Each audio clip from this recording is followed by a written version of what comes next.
మనం దగ్గరగా చూస్తే దేవుడు ఇది మన జీవితంలో చాలా పెద్దవాడు అవుతాడు. జ్యేష్ఠక శ్రేష్ఠక. మనం నిత్యం ఆయన గురించే చర్చించుకోవాలి, పనికి మాలిన మాటలు మానేసి. అప్పుడు ఆయన చాలా పెద్దవాడు అయిపోతాడు, మన జీవితంలో ప్రధాన భాగం అయిపోతాడు. ఇక దైవం మాటలు కాకుండా లౌకికమైన మాటలు ఎవడైనా మాట్లాడితే ఆడ మగ తేడా లేకుండా గోమె కొట్టేద్దాం అనిపిస్తుంది, ఊరికే అది అవసూది అనిపిస్తుంది. ఆ స్థితికి వెళ్ళాలి మనిషి. ఎంతసేపు ఇదేనా ఆశమ్మ బోషమ్మ ఆత్మస్థుతి పరనంద ఆకాక ఈ చచ్చిపోతున్నాయి అదవసంతా. ఎంత చర్చించినా మీరు ఏ సమస్య అయినా చర్చించడమా మూలంలో కడితే కర్మ అండి, అయిపోయింది. ఇంక కర్మ అన్నావుగా ఊరుకోరదా? విద్య బాగుండలేదు, వైద్యం బాగుండలేదు, ఉద్యోగాలు బాగుండలేదు, వ్యవసాయం బాగుండలేదు, వ్యాపారం బాగుండలేదు, ఎందుకంటే మనిషి మనస్సు బాగాలేదు అని చేసేది మనిషి. అందుకని మొత్తం బాగుండదు. దాని గురించి ఎక్కువ చర్చ కూడా అనవసరం. మనం చేయాల్సిందంటే ఏదైనా చేసేద్దాం, పోనీ చేయవలసింది ఏదో చేసి వదిలేసే ఆ విషయాన్ని. మన జీవితాల్లో జ్యేష్ఠక శ్రేష్ఠక. విమానం అంత పెద్దదిగా ఎందుకు కనిపించి దగ్గర ఉండబట్టి, చిన్నదిగా ఎందుకు కనపడేది దూరంగా ఉండబట్టి. దేవుడైనా అంతే, దూరంగా నువ్వు ఆలోచించి ఎప్పుడో ఏడాదికి ఒకసారి వినాయక నవరాత్రులు చేసేస్తే ఈ తర్వాత ఏదో మనకు అది సంప్రదాయం ఆనవాయితీ అమ్మ మానకూడదు అంటే మానకూడదు కాబట్టి చేస్తున్నావమ్మా, నీకు భక్తి లేదు. ఈ మొత్తం ఆనవాయితీ సంప్రదాయం మానకూడదు, ఈ భయము కానీ ప్రలోభం కానీ పనికిరాదండి. వినాయక నవరాత్రుల తర్వాత మళ్ళీ మీకు 10 రోజులు కాకుండా దసరా నవరాత్రులు వచ్చేస్తున్నాయి. ఇక్కడ 9 రోజులు చేశాను వినాయకుడికి, తర్వాత వాళ్ళ అమ్మగారు వస్తుంది, మా అబ్బాయికి 9 రోజులు చేశారు, నా సంగతి ఏమిటంటుంది, నీకు 10 రోజులు చేస్తామమ్మా, రోజు ఎక్కువ అంట. తర్వాత వాళ్ళ ఆయన వస్తాడు శివుడు, మా ఆవిడకి 10 రోజులు చేశారు, మా అబ్బాయికి 9 రోజులు చేశారు, మొత్తం వీళ్ళందరినీ పోషిస్తున్నది నేను, బెచ్చవెత్తు కూడా పోషిస్తున్నాను, నా సంగతి ఏమిటంట. నీకు కార్తీక మాసం ఎలాంతా చేస్తానైనా కోప్పడగా.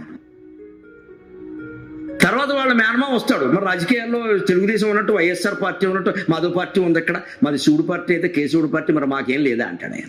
అప్పుడు మార్గశిర మాసం అంతా నెలంతా ధనుర్మాసం ఆయనకే చేస్తామమ్మా.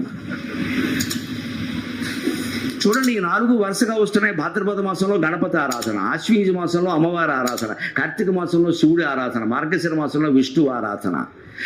ప్రతి మొత్తం 4 నెలలు ఆరాధన మయం చేస్తున్నామండి. హిందూ ధర్మంలో ఈ 4 చాలా విశిష్టమైన మాసం.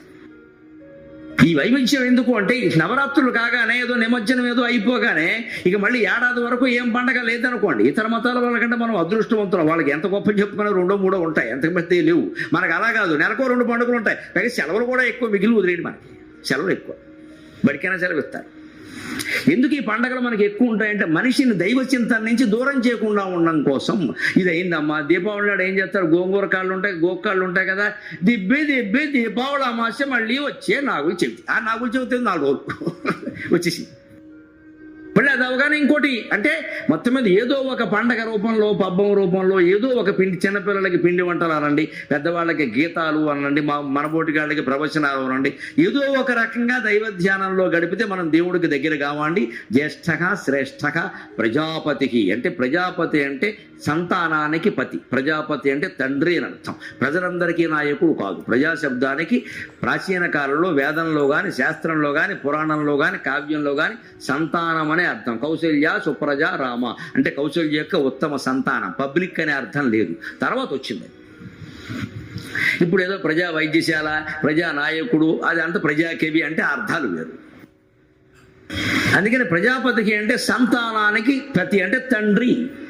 బ్రహ్మదేవుడు దక్ష ప్రజాపతి, కశ్యప ప్రజాపతి, కర్దమ ప్రజాపతి లాంటి ప్రజాపతుల్ని 10 మందిని పుట్టించాడు. మొట్టమొదటి సంతానం కలగాలంటే ఏం చేయాలి? వాళ్ళందరికీ ఆయన ఒకటే చెప్పాడు, అబ్బాయి మీకు వేరే పని ఏమీ లేదు, మీ మొత్తం పోషణ అంతా నేను చూసుకుంటా, పెళ్లి చేసుకోవడం సంతానాన్ని కానండి. మనం ఆ మొట్టమొదటి పుట్టేసి ఉంటే ఎంత బాగుండేదో, అదే బిజినెస్లో ఉండేవాళ్ళు, వేరే పనే లేదు. అందుకే మొత్తం సృష్టిలో ఉండే సమస్త సంతానాన్ని దక్ష ప్రజాపతి, కశ్యప ప్రజాపతి, కర్దమ ప్రజాపతి కన్నారు. కశ్యప ప్రజాపతికి అందుకే భార్యలు ఎక్కువ. ఒక ఋషికి అంతమంది భార్యలు ఏమిటండి సంతానం కోసం.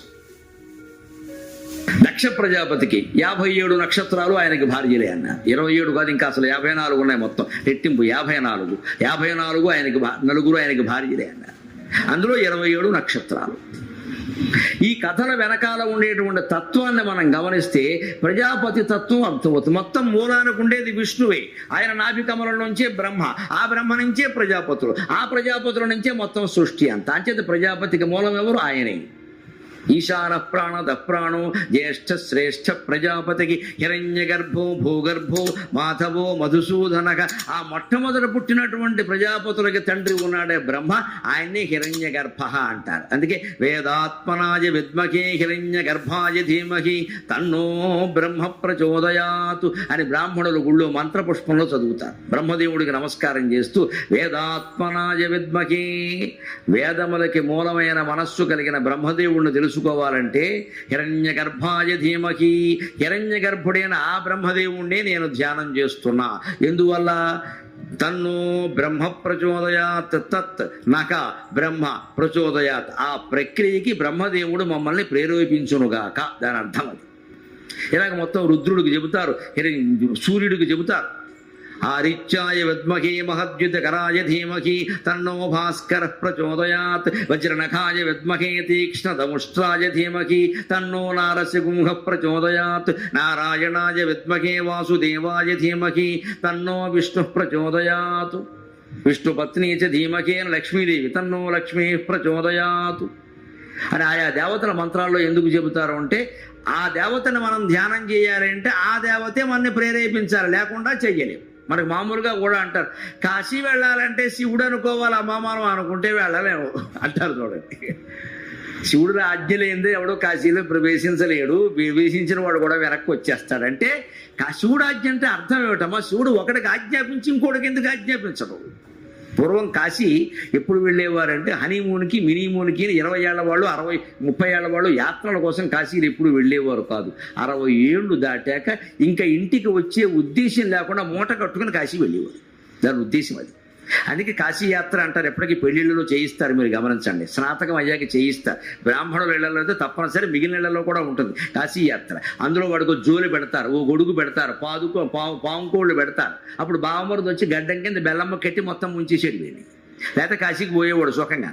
ఓ జోలు ఉంటుంది, ఆ జోల్లో ఏముంటాయి గమనించండి మీరు. ఇన్ని బియ్యం ఉంటాయి, కందదుంప పెండలం దుంప ఉంటాయి. ఎందుకంటే స్టోర్ నిలవ ఉంటాయి అవి, అందుకోసం దారిలో వండుకోవడానికి. దాంట్లో నీకు ఏదో అట్టిపళ్ళు పెట్టేవనుకో మన్నాడు కుళ్ళిపోతాయి. అందుకని కందదుంప, పెండలం దుంప, చిలకడ దుంప, దారిలో ఏమి దొరకపోతే అదైనా తినేయచ్చు. ఆ దుంపలు ఎందుకంటే నిలవ ఉంటాయి.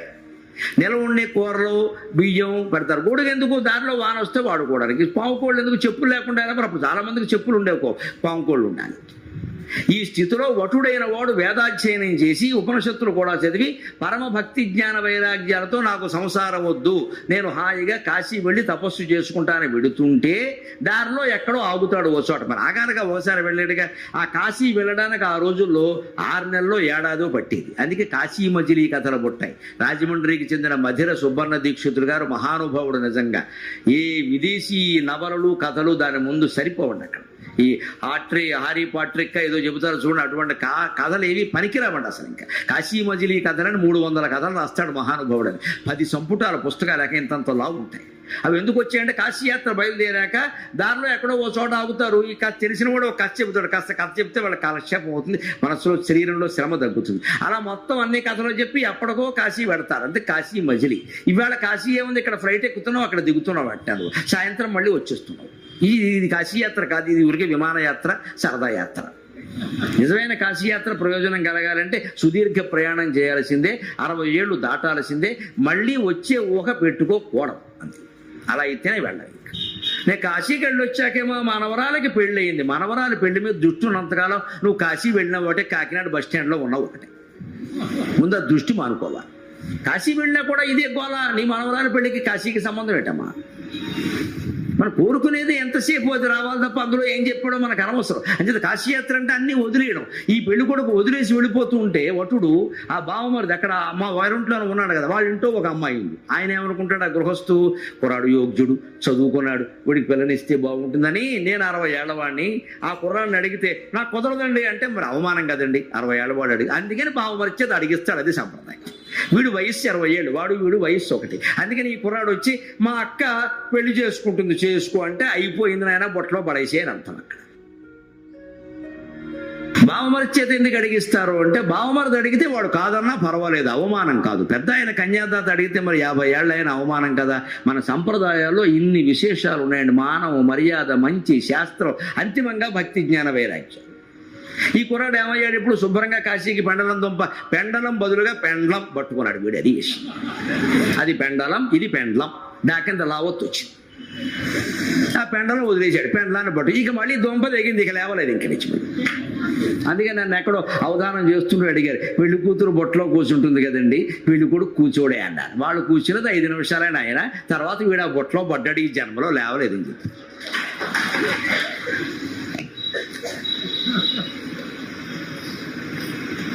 సెంట్రల్ యూనివర్సిటీలో అవధానం చేసే కేంద్రీయ విశ్వవిద్యాలయంలో అక్కడ అప్రస్తుతంలో సరదాగా ఎంఏ పిహెచ్డి కుర్రాడు ప్రశ్న అడిగాడు, పెళ్లి కూతురు చేతిలో కొబ్బరి బొండం ఎందుకు పెడతారంటే మామిడి పండు ఏదో అరటి పండు పెట్టచ్చు కదా, మోయడం కూడా కష్టం కదా. కొబ్బరి బొండం పెడతారు. కొబ్బరి బొండం పిల్లని ఈ చేతులు తీసుకెళ్ళి పెళ్లి కొడుకు చేతిలో పెట్టిస్తారు. కన్యాదానంలో చాలా ముఖ్యం. కొబ్బరి బొండం ఎందుకు పెడతారన్నాడు. అంటే ఆ పెళ్లి కూతురు అంటుందయ్యా, నేను సన్నగా స్లిమ్గా ఉన్నానని చేసుకుంటున్నామేమో, ముందు ముందు నా సైజు ఇది దృష్టిలో పెట్టుకో. అది భరించగలిగితే చేసుకో, లేకపోతే వెళ్ళిపో, మంచిది. నేను ఎప్పుడు ఇలాగే ఉంటాను అనుకోకే, సన్నగాను. పైగా సహజంగా మామూలు మానవ ధర్మం ప్రకారం పెళ్ళి అయిన తర్వాత ఆడవాళ్ళు లావు అవుతారు. అది చాలా తప్పనిసరి. నేను వేదిక మీద వివరించే విషయాలు కావు. వివాహం అయిన తర్వాత ఖచ్చితంగా ఆడవాళ్ళు లావు ఎక్కుతారు, మగాడు శ్రద్ధపడి పోవాలి. అంతేగాని ఎందుకెక్కి అనకూడదు. నెత్తిమి ఎక్కలేదు, లావు ఎక్కారు అంతేగా సంతోషించు. లావు ఎక్కితే పర్వాలేదు, నెత్తిమి ఎక్కితే కష్టం కానీ. అంతేగాని దాని ఊరికే బ్యూటీ క్లినిక్ అని అదేని జిమ్ము జమ్ము వద్దు. ఇంకా సహజమైన లక్షణం అది. కొన్నాళ్ళకి మళ్ళీ తగ్గుతారు, తర్వాత కొత్తలో ఎక్కుతారు. అది వేరే ప్రక్రియ. అది దాని గురించి అంత కంగారు అక్కల. అవి సహజం. అందుకని సరదాగా చెప్పాలంటే ఇంతే. అంటే ఆ బ్రహ్మదేవుడు మొదటి వాడయ్యారు, ఆయన్ని హిరణ్య గర్భక అన్నారు. ఎందుకంటే ఈ సృష్టి మొత్తం కాంతిమయం అండి, తేజోమయం. కాంతి నుంచే మొత్తం అన్ని వస్తువులు ఏర్పడ్డాయి. కాంతివంతమైన పదార్థాల్లో ఏవి ముఖ్యమండి? సూర్యుడు, చంద్రుడు, అగ్ని. ఈ మూడే. పగలు మనకు సూర్యకాంతి, రాత్రి చంద్రకాంతి లేదా దీపం. అగ్ని అంటే దీపమే, దీపం అగ్నే కదా. అందుకే పగలు సూర్యుడు అస్తమించేటప్పుడు తన తేజస్సుని కొంత అగ్నిలోనూ కొంత చంద్రుల్లోనూ కలిపేసి వెళతాడు అంటారు శాస్త్రంలో. అంటే అర్థం ఏంటంటే చంద్రుడు స్వయం ప్రకాశకుడు కాదు, సూర్యకాంతి కారణంగానే ప్రకాశిస్తున్నాడు. అగ్ని కూడా సూర్యకాంతితోనే దీప్తం అవుతుంది. దాంట్లో ఉండే తేజస్సుని సూర్యకాంతినే అంటారు. ఈ మూడే కాంతులు లెక్క. లోకంలో ఉండేటువంటి వస్తువులు మన కంటికి కనపడుతున్నాయి కాబట్టి ఉన్నాయనుకుంటున్నాం, కనపడకపోతే లేనట్టే కదా. కనపడడానికి పగలు సూర్యుడు కారణం, రాత్రి చంద్రుడు కారణం లేదా అగ్ని కారణం. అంతే సమస్త వస్తు రూపాలు కూడా సూర్య చంద్ర అగ్ని రూపాలలో ఉంటాయి. తేజస్సు లేనిదే పదార్థం లేదు. ఈ తేజోవంతమైన పదార్థాల్లో అత్యంత తేజోవంతమైనది బంగారం. దాన్ని సంస్కృతంలో హిరణ్యం అంటారు. అందుకని హిరణ్య గర్భ, తేజస్సును గర్భమందు దాల్చి ఈ సృష్టి అంతా ఒకే ఒక విష్ణువు భరిస్తున్నాడు. మొత్తం ఉన్నది తేజస్సి. వస్తువులు అనేది మన విభాగం వల్ల తోస్తున్నాయి, అంతే తేడా. అందుకే మీరు ఫోటో తీసినప్పుడు గమనించండి, ఒక కిరణాలు మన మీద ప్రసారం అయ్యేలా చేస్తారు. అక్కడ మనిషి ఎక్కడ అడ్డం వస్తాడో ఆ మనిషి బొమ్మ అక్కడ పడుతుంది, మిగిలినంతా కిరణాలే. ఆ మనిషి అడ్డం రాకపోతే అక్కడ కూడా ఉండేది కిరణాలే. అప్పుడు కూడా కిరణాలు ఏం జరిగాయి? మనలోకి వెళ్ళే, శరీరంలోకి వెళ్ళే కిరణాలు. అందుకే ఫోటో ఎక్కువ సార్లు తీయించుకోకూడదు, ఎక్స్రే అసలే తీయించుకోకూడదు. ఇటీవల డాక్టర్లు కూడా చెప్పారు, ఓహో ప్రతిదీ స్కానింగ్ అని వెళ్ళిపోకండి, బతుకంతా స్కానింగ్ అయిపోతున్నారు. స్కానింగ్లు ఎక్కువ చేయించుకోకూడదు. అవన్నీ లోపల కడుపులో కిరణాలు పెడతాయమ్మా, లేజర్ కిరణాలు. అవి లోపల ఎముకల్ని తినేస్తాయి. మనకి ఇవాడు ఈ ఫోటోలు చూడడానికి అన్నీ బాగానే ఉంటాయి. ఇంత స్కానింగ్ తీయడమును 2000 కొట్టేయడము ఏమీ లేదు. ఏమీ లేకపోవడం 2000 ఉన్నాయి కదా. నేను రోజు ప్రతిసారి నా పుట్టినరోజు అయిన మర్నాడు ఆరోగ్య పరీక్షలు చేయించుకుంటా. 15 ఏళ్ళుగా నియమం పెట్టుకుని. ఎందుకంటే నా ఆరోగ్యం నాది కాదు, ప్రజలది. అందుకే బోళ్ళంత మంది బాధపడతారు పాపం. అందుకే నేను చేయించుకుంటా. 15 ఏళ్ళుగా పెట్టుకుని పుట్టినరోజు మొన్న వచ్చింది కదా, రేపు ఇంటికి వెళ్ళగానే ఖచ్చితంగా ఆరోగ్య పరీక్షలు చేయించుకుంటా. మాకు అక్కడ హైదరాబాద్లో ఓ డాక్టర్ గారు ఉన్నాడు, ఆయన దగ్గరికి పెడతా. ఆయన పాపం వరుసగా నాకు చేస్తున్నాడు. మొన్న 2 ఏళ్ల క్రితం ఓ మాట అన్నాడు, పరీక్షలు ఏవో చేశాడు. చేసిన తర్వాత 4000 కట్టండి అన్నాడు. కట్టేశాను. అయిపోయాక ఆయన అన్నాడు, ఏమిటోనండి 4 ఏళ్ళుగా చేస్తున్నాం, ఏమీ దొరకలేదు అన్నాడు. 4000 దొరికాయి కదా అన్నాను. ఏమి దొరకపోవడం ఏంటి? 4000 దొరికాయి. కిందసారి 3000 దొరికాయి. మొత్తం మీద 10,000 దొరికాయి. నాకేం దొరకనాలి. డాక్టర్ గారు చాలా ఆనందించి, మీరు ఎలా చెలోక్తులు వేస్తారు, నాకు ఎంత ఇష్టమో అని పిలిచి 20% తగ్గించమన్నాడు. జోకు పనిచేసింది. 20% తగ్గించారు. ఏం దొరకపోవడం అంటే దొరుకుతున్నాయి కదా, డాక్టర్లు దొరుకుతున్నాయి. స్కానింగ్ వల్ల ఏమీ లేదని చెప్తున్నాడు. మన దగ్గర 2000 కొట్టేశాడు. ఏమీ లేని దగ్గర 2000 ఎందుకు? ఈ స్కానింగ్లు, ఎక్స్రేలు, చివరికి ఫోటోలు కూడా ఇవాళ సెల్ఫీల పేరు మీద రకరకాల పేర్ల మీద ఫోటోలు దిగుతున్నారే. ప్రతి ఫోటో నీలో ఉండే కొంత శక్తిని హరిస్తుందమ్మా. ఎన్ని ఫోటోలు దిగుతావో దిగి ఆలోచించుకో. ఫోటోలు ఎక్కువ దిగడం అంటే మన ఆయుర్దాయాన్ని మనం క్షీణింపజేసుకోవడమే. ప్రతిదీ కిరణాలు లోపలికి వెళ్ళి సరిగ్గా కాంతి స్వరూపం మనది. ఆ కాంతి మన మీద పడింది. మన చర్మం మొత్తం ఎలా ఉందో అలా కణాలు వచ్చేసేయండి. ఆ కిరణాలు లోపలికి వెళ్ళాయి. లోపల నుంచి దాటుకుని బయటికి వెళ్ళాయి. కాంతి ప్రయాణం చేస్తుందండి మనిషి శరీరం నుంచి కూడా. ఎక్స్రే ఎలా వచ్చింది? ప్రయాణం చేసింది. ఆ ప్రయాణం చేయడంలో ఎముక అడ్డం వచ్చింది. ఆ ఎముక బొమ్మ అక్కడ పడింది. అడ్డం రాకపోతే కాంతే పడుతుంది కదా, అనుమానం ఏముంది? అంచేది మొత్తం ప్రపంచం అంతా వస్తుమయం కాదు, కాంతిమయం. అంచేది దేవుణ్ణి హిరణ్య గర్భ, కాంతిమయ వస్తువుల్లో హిరణ్యం ముఖ్యమైనది, బంగారం కాబట్టి. ఆ హిరణ్యము గర్భమందు కలిగి బంగారు కాంతితో ఈ ప్రపంచం అంతా నిండిపోయినవాడు హిరణ్య గర్భో భూగర్భగా. మంచి మాట అది కూడా. భూగర్భగా, భూమిని ధనగర్భమందు ధరించిన వాడు, పైగా భూమి గర్భమందు తానున్నవాడు. ఏదైనా ఒకటే. భూగర్భంలో కూడా దేవుడు ఉన్నాడా? దేవుడు సర్వాంతర్యామి అంటారు కదండి. ఎలా ఉన్నాడు దేవుడు అంటే? ఏం చెప్పుకున్నాం మనం ఇందాక? అన్ని వస్తువులకి మూలమైంది ఏది అన్నాం? ఇదో బల్ల అన్నాం. బల్లకి మూలం చెక్క, చెక్క మూలం మట్టి, మట్టికి మూలం భూమి, భూమికి మూలం అగ్ని నీరు, నీటికి మూలం అగ్ని, అగ్నికి మూలం వాయువు, వాయువుకి మూలం ఆకాశం. అన్నింటికీ మూలాల్లోకి వెళ్ళండి మీరు, పంచభూతాల్లోకి వెళతారు. దాని మూలం ఆకాశం. ఆకాశ స్వయం విష్ణువు. ఇది ఇనప కమ్మి అనుకున్నాం. ఇనుముకు మూలం మట్టి, మట్టికి మూలం నీరు, దానికి మూలం అగ్ని, వాయువు, ఆకాశం. ఆకాశ స్వయం విష్ణువు. ఇప్పుడు ఆకాశమే విష్ణువు అని అర్థమైంది కదా. భూగర్భక అంటే భూమి తన గర్భంలో ఉంది అంటే మనం తేలిగ్గా నమ్ముతాం. భూమి గర్భంలో కూడా ఆకాశం ఉంది. ఎలా నిరూపిస్తామండి? భూమి గర్భంలో ఆకాశం ఉంది. ఇది నేల అనద్దు మీరు, అందులో ఆకాశం ఉంది. ఎలా ఉందో తెలుసా? ఎక్కడైనా ఓ గొయ్యి తవ్వండి, ఒక అరగజంలో తవ్వండి. ఆ తవ్విన మట్టి పక్కనేయండి, మళ్ళీ ఆ మట్టితో పూడ్చండి. వీలు కాదు, కొంత మట్టి తేవలసింది. మనందరికీ అనుభవంలో ఉన్న విషయం ఇది. కూటి బిళ్ళు ఆడుకుంటూ గొయ్యి తవ్వినా సరే తీసిన మట్టితో దాన్ని పూడ్చలేరు మీరు. ఎంతో కొంత లోటు ఉంటుంది అక్కడ. ఖచ్చితంగా బయట నుంచి మట్టి తేవలసిందే. తీసిన మట్టి మీరు జాగ్రత్తగా, ఒక్క రేణువు కూడా పోకుండా, పక్కన ఏదైనా పెద్ద మైకా సంచి పెట్టి దాని మీద రేణువు పోకుండా వేయండి, ఏం పర్వాలా. మళ్ళీ ఆ గోతులో ఆ మట్టి వేయండి, అది లోపలికి వెళ్ళిపోయింది, కొంత ఖాళీ మిగిలింది. చిన్న గొయ్యి దగ్గర నుంచి పెద్ద గొయ్యి వరకు మొత్తం అనుభవం ఇది. నుయ్యి దవ్విన మట్టితో మళ్ళీ నుయ్యి పొడసలేం. సగమే పొడుతుంది, సగం మిగులుతుంది. ఆ మిగిలిందే ఖాళీ, అదే ఆకాశం. ఆకాశ స్వయం విష్ణు. ప్రతి ఉదాహరణ సులభమైన ఉన్నాయి. మనం కాస్త ఆధునికంగా దృష్టి పెట్టి ఆలోచిస్తూ తెలుస్తుంది. అంటే భూమి అనుకుంటున్న దాంట్లో ఆకాశం ఉంది, నీరు ఉంది, భూగర్భ జలాలు లేవా? లోపల వాయువు ఉంది. వాయువు లేకపోతే నీరు ప్రవహించదు. బయట నీరు ప్రవహిస్తుందంటే వాయువు కారణం అండి. భూగర్భంలో కూడా జలాలు ప్రవహిస్తున్నాయంటే నీరే కారణం, వాయువే కారణం. అంటే భూమి ఎలాగో ఉంది, అందులో ఖాళీ రూపంలో ఆకాశం ఉంది, అందులో భూగర్భ జలాలు నీళ్లు ఉన్నాయి, జలాలను ప్రవహింపజేస్తున్న వాయువు ఉంది. భూమిలో అగ్ని లేదా? అగ్ని లేకపోవడం ఏంటండి? తవ్విన చోట ఎక్కడైనా పట్టండి, చల్లగానైనా ఉంటుంది, కొన్ని ప్రాంతాల్లో వేడిగానైనా ఉంటుంది. అంచేత పంచభూతాలు భూమిలో కూడా ఉన్నాయి, వాయువులోనూ పంచభూతాలు ఉన్నాయి, ఆకాశంలోనూ పంచభూతాలు ఉన్నాయి. అందుకే సృష్టి ఏర్పడిన విధానాన్ని ఒక రకంగా చెబుతారు వేదాల్లో. గొప్ప సైన్స్ అండి అదంతా. 5 భూతాలని 5 కాస్త ఏదో బిళ్ళ ఇంత ఇంతటి సిబ్బి అనుకోండి, ఇంత మట్టి ముద్ద అనుకోండి, 5 ముద్దలు. ఆ సృష్టి నిర్మాణం ఎలా జరిగిందని శాస్త్రీయంగా చెప్పింది హిందూ మతం. దేవుడు ఇలా కూర్చున్నాడు, ఆకాశం రావాలి అన్నాడు, ఆకాశం వచ్చింది. భూమి రావాలి అన్నాడు, భూమి వచ్చింది. రాదమ్మా, ఆర్టీసీ బస్సు రావట్లేదు, ఆకాశం భూమి ఎక్కడి నుంచి వస్తాయి?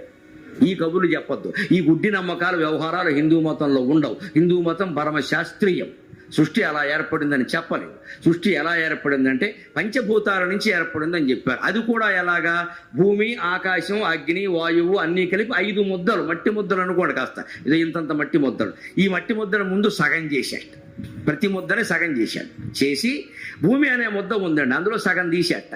ఆ సగాన్ని 4 భాగాలు చేసి అందులో ఒక భాగం అగ్నిలో, ఒక భాగం వాయువులో, ఒక భాగం నీటిలో, ఒక భాగం ఆకాశంలో కలిపెట్టి, మళ్ళీ అగ్ని ముద్ద ఒకటి ఉంది కదా, దాన్ని సగభాగం చేసి ఆ సగం అలాగే ఉంచి ఆ ఒక సగాన్ని తీసుకొచ్చి మళ్ళీ 4 భాగాలు చేసి దాన్ని ఒకదాన్ని భూమిలో, ఒకదాన్ని నీటిలో, ఒకదాన్ని వాయువులో, ఒకదాన్ని ఆకాశంలో కలిపెట్ట. అంటే ఏమైంది? ప్రతి భూతములోనూ కూడా ప్రతి పదార్థంలో సగం అదే, సగం మిగిలిన 4. అందుకని పంచభూతాల్లో దేన్ని మీరు పరిశీలించినా అందులో మిగిలిన 4 ఉంటాయి, మిళితమై ఉంటాయి. ఇదంతా సైన్సా కాదా? ఎవడండి గుడ్డి నమ్మకం అంటాడు? వేదం చదవరు, ఉపనిషత్తులు చదవరు, శాస్త్రాలు చదవరు. ఎవడో చెప్పే మాటలు ఏదో నమ్మేసి దేవుడు పుట్టిస్తాడంటే దేవుడు నేను పుట్టించాను ఎక్కడా చెప్పలా. ఇలా ఏర్పడింది అని చాతుర్వర్ణ్యం మయా సృష్టం తస్య కర్తారమపి మాం విద్యకర్తారం అవ్యయం స్పష్టంగా చెప్పాడు. అన్నీ చేసింది నేనే అని అంటున్నారయ్యా, అన్నీ చేసింది నిజంగా నేనే, కానీ ఒక్క మాట చెబుతున్నా రహస్యం నేనేం చేయలేదన్నాడు. తస్య కర్తారమపి మాం విద్యకర్తారం అవ్యయం. వాటికి చేసింది నేనే అయినా నేను చేయలేదు. చేసింది నేనే అంటావు, చేయలేదంటావు అంటే నేను చేశానని మీరు అనుకుంటున్నారు కాబట్టి నేను చేశానంటున్నా, కానీ నిజానికి వాటికి మీద కర్తృత్వ భావన నాకు లేదు. జీవితంలో మనకు ఉండాల్సింది అదే. యజ్ఞమో యాగమో వినాయక నవరాత్రులు లేకపోతే ఈ ప్రవచనమో ఏదో చేశాం అంతే. ఇక తర్వాత వచ్చి ఎవరన్నా అద్భుతంగా చెప్పారంటే సంతోషం అండి, ధన్యవాదాలు అంతే. అవునా అండి? ఇంతకుముందు వచ్చిన వాళ్ళు ఇలా చెప్పారండి, నేను కెలకడం ఇక్కడ పనిగట్టుకుని. ఇంతకు తర్వాత ఎవరో వస్తారు కదండి, ఆయన ఎలా చెప్తా మీకు చెప్పరండి, అనుమానం లేదు. ఈవేళ నేను ఒక్కడిని వచ్చేసింది, ఇంకా నీ విష్ణు సహస్రం దేనికి పని లేక ఈ చంపేస్తున్నాడు పట్టుకుని లోపలికి వెడితే అంటాడు. ఇప్పుడు తక్కువడు కాదు, మన ఎదురుగా ఉన్నప్పుడు అంటాడు, బయటికి వెళ్ళి ఏమంటాడు, అబ్బో చాలా అహంకారం ఉండు బాబు, ఇంకేం తప్ప ఎవడో చెప్పలేట, ఇంకెందుకండి ఇది నాకు తోచిన మాటలు నేను చెబుతున్నానమ్మా, మీకు నచ్చితే మంచిదే, ఇంకొకరు ఎంతకంటే బాగా చెప్పొచ్చు, నేను చెప్పిన దాంట్లో పొరపాటు ఉండొచ్చు, వారు సరి చేయొచ్చు, ఎవరు చెప్తారండి దాన్ని? ఒకడే విజ్ఞానవంతుడు ఆ ప్రపంచంలో. అన్ని భూతాలలోనూ అన్నీ కలిపి ఉన్నట్టు అన్నీ ఉంటాయి. అందుకని హిరణ్య గర్భగా భూగర్భ. ఇంకొక మాట చెప్పుకుని మనం సెలవు తీసుకుందాం. భూమి గర్భంలో ఆకాశం ఉందని మనం తెలుసుకున్నాం, భూమి కూడా ఆయన గర్భంలో ఉంది. ఈ భూమండలం మొత్తం భగవంతుడి గర్భంలో ఉంది. దానికి ఉదాహరణ మళ్ళీ భీష్ముడి యొక్క స్థాపనలోనే దొరుకుతుంది. కుప్పించి ఎగసిన కుండలంబుల కంతి గగన భాగం బెల్ల కప్పికొనగ ఉరికిన నోర్వక ఉదరంబులోనున్న జగముల వ్రేగున జగతి కదల అన్నాడు ఆ పద్యంలో. శ్రీకృష్ణుడు భీష్ముడి మీద కోపంతో చక్రం తీసుకుని కిందికి దూకెట్ట. అప్పుడు ఏం జరిగిందంటే ఉరికిన నోర్వక ఉదరంబులోనున్న జగముల వ్రేగున జగతి కదల. ఆయన కిందకి దూకేసరికి భీష్ముడు ఏమంటున్నాడు అంటే, అయ్య బాబోయ్ 14 లోకాలు కడుపులో పెట్టుకున్న వాడు కిందకి దూకేశాడు, కొంపలు అంటుకోవా, అంత బరువైన వాడు 14 లోకాలు భరిస్తున్నవాడు కిందకి దూకితే ఈ భూమండలం తట్టుకోగలదా? అదండి ఉరికిన నోర్వక ఉదరంబులోనున్న జగముల వ్రేగున జగతి కదల. ఆయన కడుపులో ఉన్న లోకాల బరువుకి ఈ లోకం తల్లడిల్లిపోదా అన్నాడు. ఇక్కడ మనం కాస్త చర్చించుకుందాం, తెలుస్తుంది. కడుపులో ఎన్ని లోకాలు ఉంటాయండి? దేవుడి లోకాల్లో పురాణాల లెక్క ప్రకారం 14. 15వ లోకం ఎక్కడా లేదు. కింద 7, పైన 7. అతల వితల సుతల తలాతల రసాతల మహీతల మహాతల పాతాళ, ఇవి 7. పైవి ఏమిటండి? భూలోకంతో కలిపి భూలోక, భువర్లోక, సువర్లోక, మహాలోక, జనోలోక, తపోలోక, సత్యలోక, పైవి 7 కలిపి 14. ఇదంతా కలిపి బ్రహ్మాండం. 14 మించిన లోకాలు ఎక్కడా లేవు కదా. శ్రీకృష్ణుడు కడుపులో ఉన్న లోకానికి బయట ఉన్న లోకం కదిలిపోతుంది అంటే బయట 13 ఉండి బయట ఒకటి ఉందా? లోపల 13 ఉండి +1. లేకపోతే లోపలే 14 ఉంటే మరి బయట ఉన్న లోకం ఏది కృంగిపోవడానికి? ఏదో ఒకటి నిజం కావాలి కదా. అది తర్కం అంటే. కవిత్వం చదువుకోకూడదు. ఆ తర్కంలో పెడితే భూగర్భ అనే మాట అర్థమవుతుంది. 14 లోకాలు ఆయన గర్భంలో ఉన్నాయంటే మరి బయట ఏదో ఉందంటున్నావు. అది జగముల వ్రేగున జగతి కదలడానికి బయటే ఉంది, అన్నీ ఆయన లోపలే ఉన్నాయి కదా.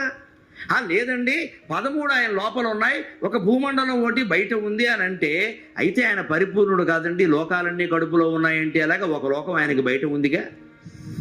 అంచేత శ్రీకృష్ణుడు అని మనకు కనపడుతున్న రూపం ఉంది, అక్కడ భీష్ముడికి కనపడినా ఎవరికి కనపడినా అది ఆ యుగ ధర్మం ప్రకారం అవతరించిన వ్యక్తి అంతే. ఆయన ఒక్కడే దేవుడు కాదు, అన్ని రూపాలు దేవుడి రూపాలు. ఆ మాటకు వస్తే భీష్ముడు, ఆ రథము, ఆ కోపము అవన్నీ కూడా దైవ రూపాలు. 14 ఆయన కడుపులోనే ఉన్నాయి, బయట ఉంది అని మనకు కనపడుతోంది. ఇది మిథ్య, జగన్ మిథ్య అంటే అర్థం అది మనకు కనపడుతోంది, అంతేగాని ఇది నిజంగా లేదు. కళలో కూడా మనకి బోర్డు కనపడితే లేవు. అలాగే ఓ కళలో మనం అంతా మునిగి ఉన్నాం, ఇది లేనట్టు లెక్క. శాస్త్రజ్ఞుల పరిశోధనలు కూడా ఆ విషయాలే రుజువు చేస్తున్నాయి. అనంత కోటి నక్షత్రాలు బ్రహ్మాండాలు కనిపెడుతున్నారంటే నాసా కేంద్రం వాళ్ళు. వాటికి ఏమిటో నెంబర్లు వేసుకుంటూ పోతున్నారు. ఈ మధ్య కొత్తగా కనిపెట్టింది ఏమిటో తెలుసా? పాలపుంత అని ఒకటి కనపడుతోంది, మిల్కీ వే. అందులో బ్లాక్ హోల్స్ ఉన్నాయి, నల్లటి రంధ్రాలు, కృష్ణ బిలాలని. అందులోంచి ఏమిటో ఇలా ఇలా ఇలా ఇలా నక్షత్రాలు వచ్చేస్తున్న నక్షత్రాలు ఇలా బయటికి చేరుతున్నాయి, కానీ అందులోకి వెళ్ళిన నక్షత్రం ఏది మళ్ళీ కనపట్లేదు అన్నారు. వీళ్ళు పాల పొంత అని ఈ పెద్ద మనుషులు పేర్కొంటున్న దాన్నే పాల సముద్రం అన్నారు మన పురాణాలు. అది విష్ణు స్థానం. అక్కడి నుంచి లోకాలు వస్తాయి, మళ్ళీ అందులోకి పోతాయి. సరిగ్గా నిప్పు మండుతూ ఉంటే అగ్ని మునుగురు పురుగుల్లాగా నిప్పు రవ్వలు బయటకు వస్తాయి, మళ్ళీ రాలిపోతాయి. ఈ లోకాలన్నీ నిప్పు రవ్వలు లాంటివి.